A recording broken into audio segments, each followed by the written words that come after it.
And it is the mother-in-law's job to keep her mouth shut. That's what it is. Not her house. It is their house, and it is the wife's decision as to what's happening in that house.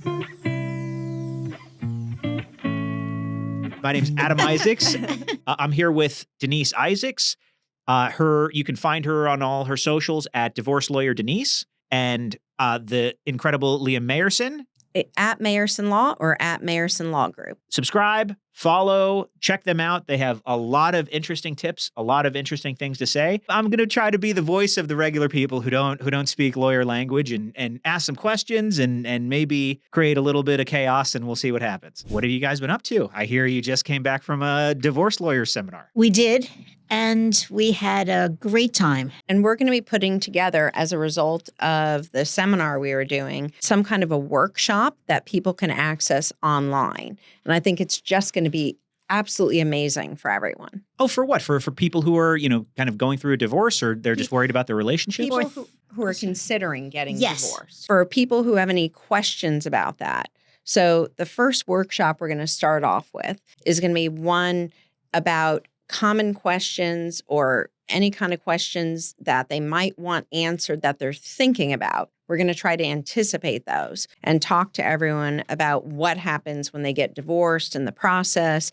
And for our high net worth and ultra high net worth clients, some planning that they can do ahead of time that might help them with their risk and how to avoid further risk when they're doing that. Pre-question, before we get into the real questions, the other people's questions. So hypothetically, when somebody's thinking about divorce, how often does the spouse find out that the other person is thinking about divorce? Hypothetically, they get like an email, or they join a group, or they do something. Like how often does that happen? It creeps up little by little. The person goes to the gym, they have new friends, they change their persona, they get new clothes, they get, men generally buy a new car, something fancy and sporty, and they spend a lot of time on social media. Okay. So they're figuring out what they're going to do next while they're still with you. They're Is that signs. what's Correct. Yes. They're definitely signs. A lot of men are reluctant to make a move, and they're very nervous about doing that. And I think they like the comfort of familiarity. And because of that, they want to stay with you while they're figuring out what options they have and if they have any better options out there. Why do you think that is? I mean, are we just... I think that's pretty manipulative, I think it's very manipulative, but I see it a lot with men in particular. I don't see it with the women. And from a male perspective, it's almost like they want to be taken care of. They want, certain things. They're almost afraid to be alone. So it's a very different dynamic than the women who just get to a point where they're just exasperated and move on. And they're happy to be alone. Men, I agree with you. Men, they put the second in place before they say goodbye to number one. Yes, very frequently. More frequently than I think people would like to acknowledge. Even if they haven't cheated, they usually have the next person lined up. So here's the question for you. So hypothetically, if the next person doesn't line up, do they stay with the wife longer until they can line up somebody else? Then goodbye, potential number two. They just wait till the next one shows up. Whoa. It's just a question of time. And I agree with you. Men are so much more needy. They need to have their next person set up so they're not going to be alone because they lack social skills. There are some gregarious men, yes, but the majority of men have their women take care of them, take care of everything, and now they want someone else who's going to take the same function. Oh, not looking too good for men right now. Exactly. And I see a lot of them also, especially when they have little kids, that are looking for someone else who's almost like a live-in nanny rather than just going out and recruiting a nanny. Oh, like they're looking to marry a nanny? To have the wife number two be a nanny? I don't think they're looking for wife number two. I think they're looking for human number two that they can sleep with and that could help nanny their kids while they then move on to number three. I mean, I will say this. I mean, it sounds terrible. We are very practical, right? I mean, it is practically a very good move. I mean, we're we're taking care of the needs. We're Right. You're finding a replacement for number one who in some aspect lacks. And so you want number two to be a replacement for number one, but have that one thing extra. Yeah. Well, the one thing extra definitely, I guess, is not the mother-in-law. It's over to what we're doing. That's the replaceable element. What's the big issue with mothers and mother-in-laws in marriages that just, I mean, it's like, I've never seen an episode of Everybody Loves Raymond that didn't have this as like as the theme of the episode. There needs to be a new nuclear family with the husband and the wife, or the husband and the husband, or the wife and the wife melding and making their own nuclear family that comes first. What do you mean? What's it like? Like a 3-person family or a 4? Like what makes it a nuclear family? A 2-person family with children. I was just thinking a 2-person. The husband and wife will meld and they put each other first. What happens is that the in-laws interfere with that and they want to be taken first. They don't want to change their relationship. They want to be first. But when there's a new marriage, the people who are in the new marriage need to say no and set up boundaries. No, we're going to have our Sunday nights alone. We're going to do this. Do not come and just knock on the door and come in. And we are going to spend half the time having Thanksgiving at her parents' house. There needs to be an adjustment, and it is fraught. It's one of the things in the first 2 years of marriage, there's a 20% chance of getting a divorce. The first 2 years of marriage. And I think it's because of the in-laws. Hang on. My math brain. In the first 2 years of marriage, there's a 20% chance of getting divorced. Is that a good thing or a bad thing? I think that it is high for the first 2 years, but you know that if you've made it past the first 2 years, that your marriage has a really great chance of continuing. So if you're in the 80%, you're after 2 years, I guess you got a better shot? Okay, there's this guy, can't remember what his name is, I'll tell you later, who says that it's 60% or 69%, and he says it's terrible, it's terrible, it's terrible. I say that it went from 50% to 40%. And if, you're talking about James Sexton? You're talking. Yes, that's what his name is. He's very.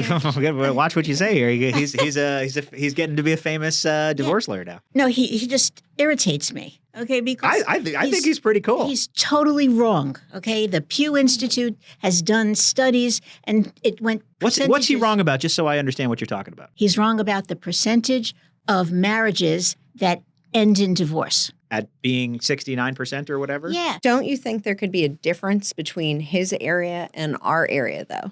It's exactly the same area.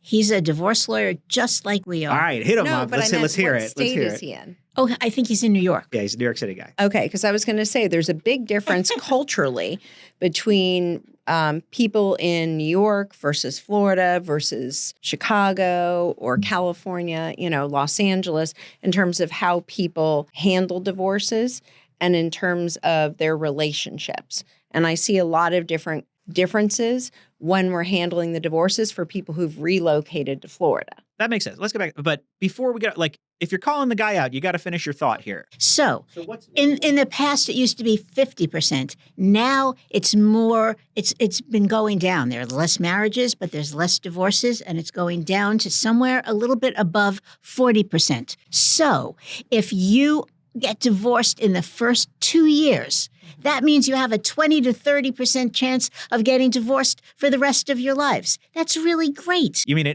or like an 80% chance of not getting divorced? Yes. The opposite. Okay. Interesting. Interesting. Okay. So the statistics are skewed because so much of it happens in the first 2 years, you're saying? Yes. Interesting. And getting back to our subject. Take that, put that in your pipe and smoke it, James Sexton. I think that, No, you don't want to drop the mic? No?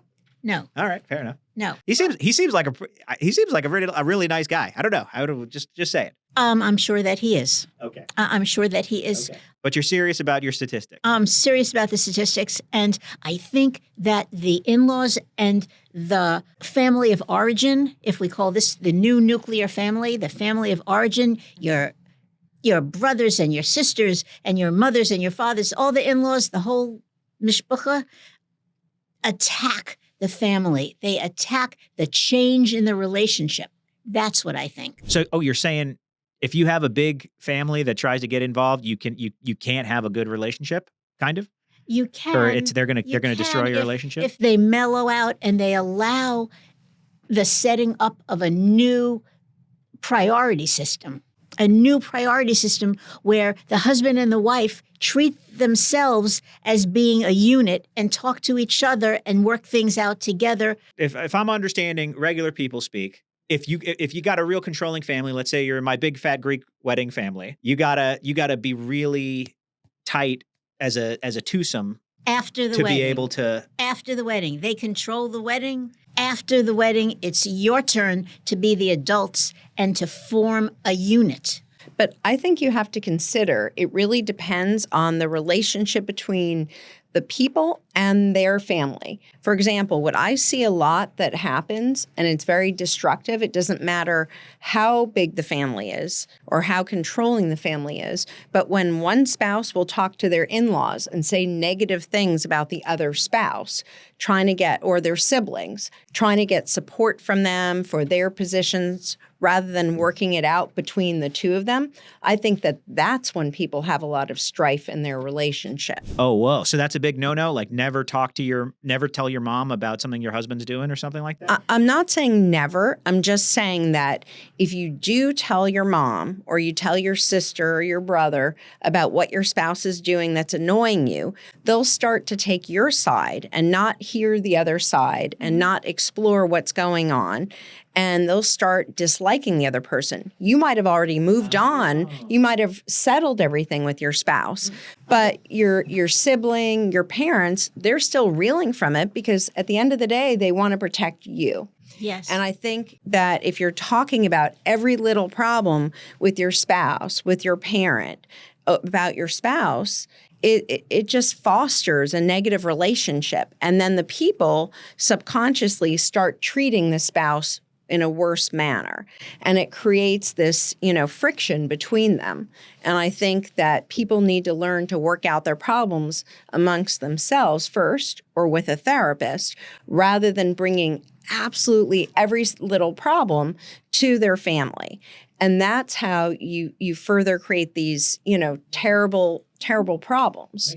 I feel like we got to give these people the benefit of the doubt here. Like they're not coming in to just trash their husband or wife, right? What they're trying to do is like actually get advice, right? They like depends on the situation. Sometimes people just like to complain, and it depends on their personality. Fair point. Okay, let me tell you, it's setting boundaries. You do not want what happens in the marriage falling over and being explained, and you don't want to be a snitch to your own parents. Is it called can you snitch with inside your own family? Is that a real thing? Yes, you never have. If you snitch if you tell something to your parents. Okay. I never have. Snitches you never get have. stitches. I ain't no snitch. No, I you ain't are no snitch. You have never discussed anything negative about your wife. Erica, you hear that? Interesting. So you have to set boundaries. It is so important not to talk about the problems in the marriage with your in-laws and your sisters and your brothers, because what they do is they remember long after the issue has passed, they remember. So if I could go back to my scenario real quick. So hypothetically, Erica's doing something that with the kids that I don't want it. Like, oh, she's doing this thing.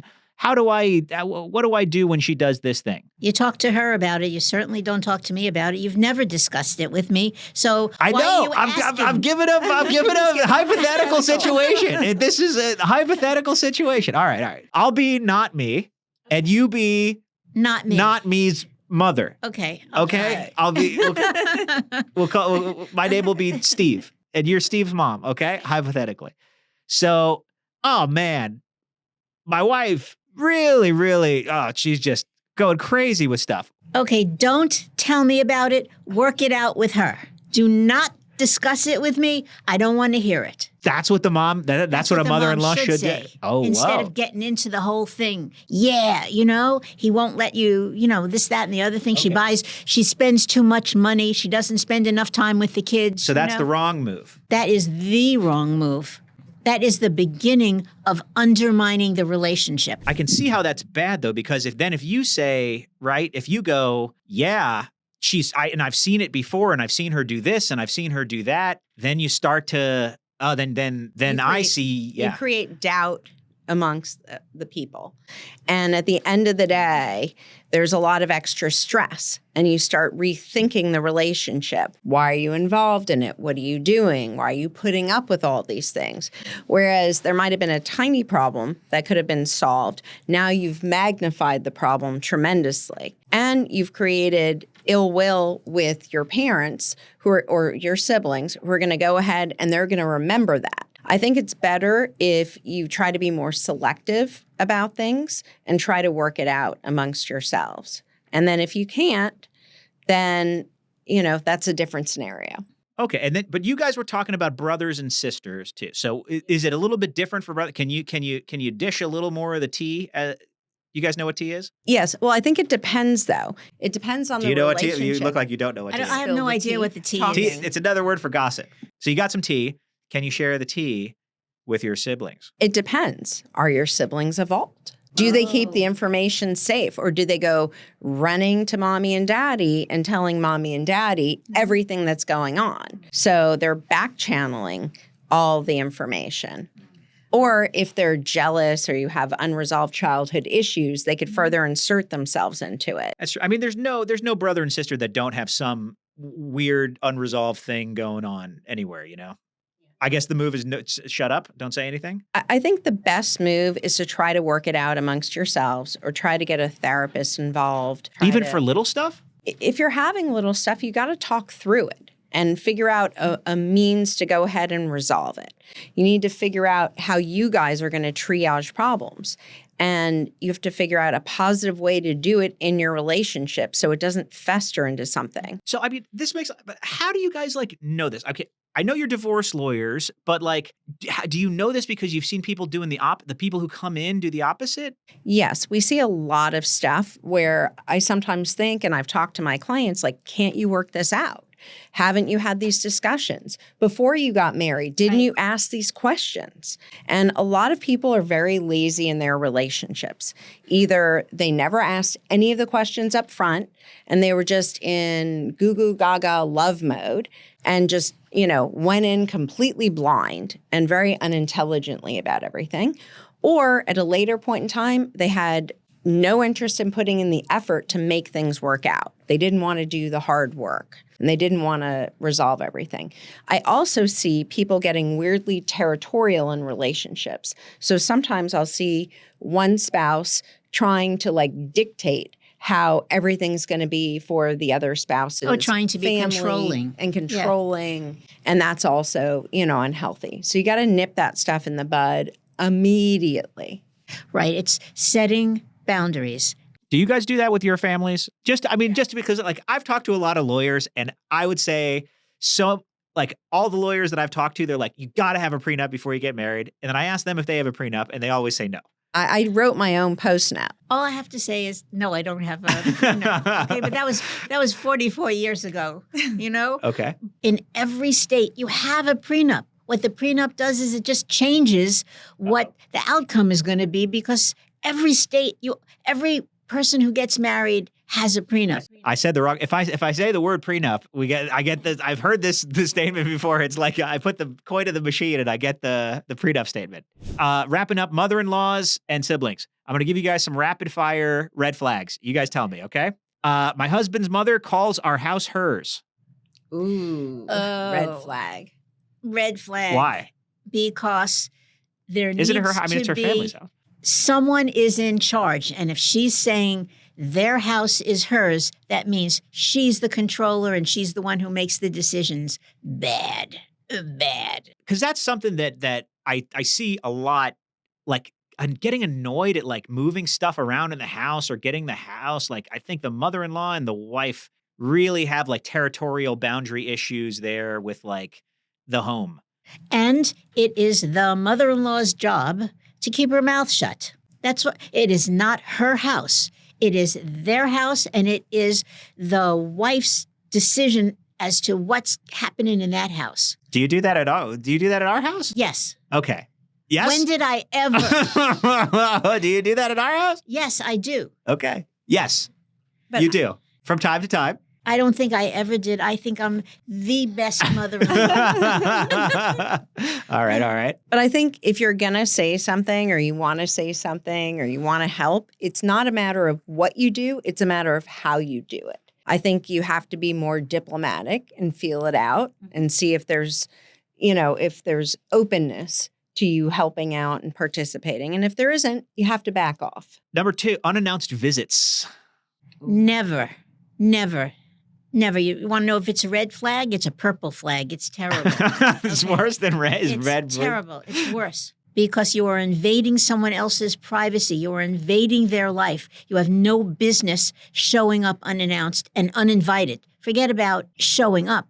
Uninvited. You have to be invited. And this is one of the things that couples have to work out. I think this is one of the reasons that the 20% get divorced in the first 2 years.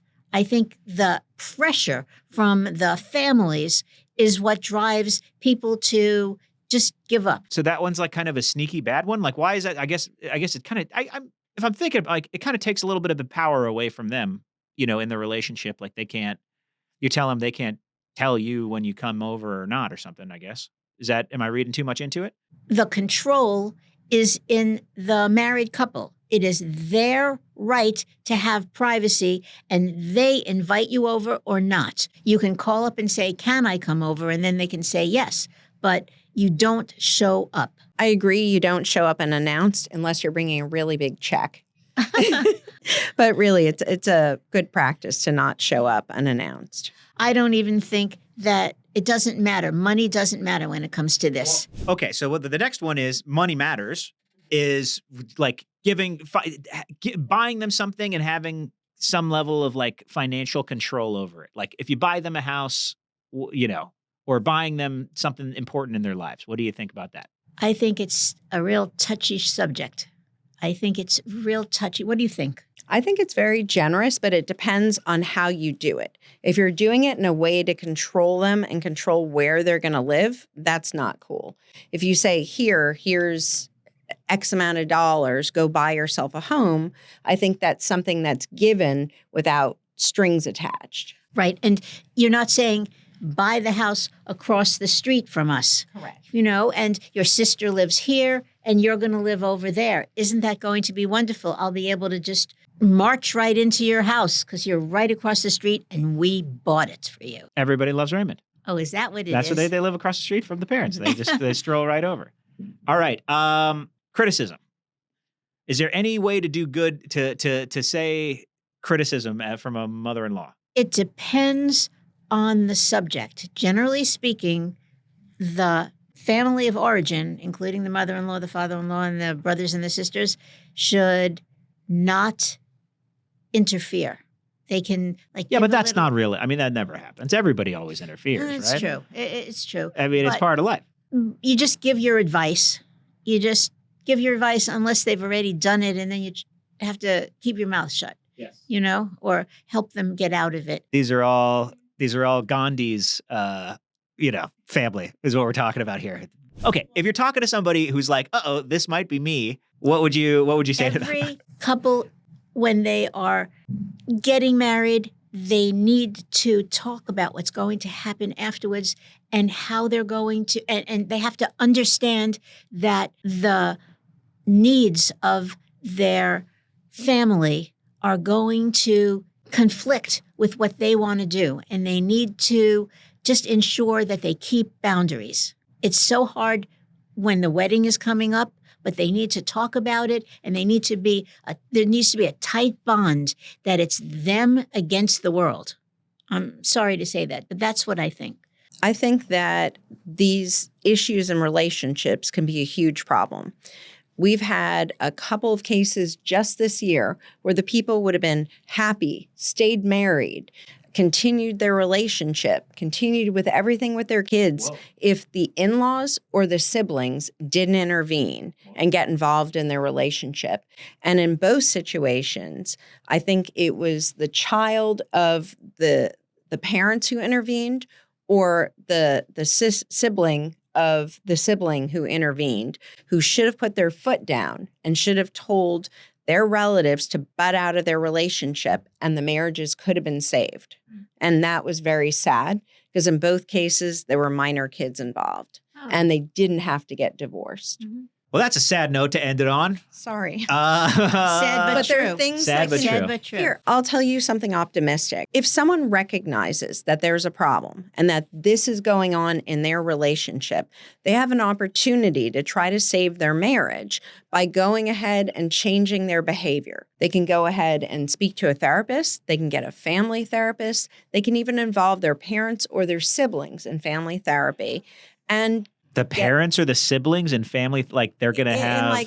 so that they can interact with one another and understand the boundary. Damn, getting into therapy with parents and with your mother-in-law. They can do whatever to save their marriage if they want to save it. I think that I'd say about 25% of my clients come in with a relative.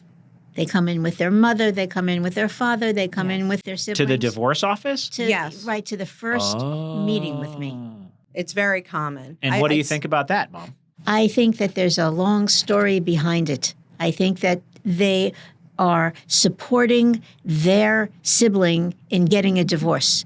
I don't know that they're not the ones who are pushing it. I don't know. And I would say we have probably in about at least 50% of our cases, a parent or some other relative who's paying for the actual divorce. I mean, it makes sense. I mean, not a lot of money to go around right now, except for the boomers.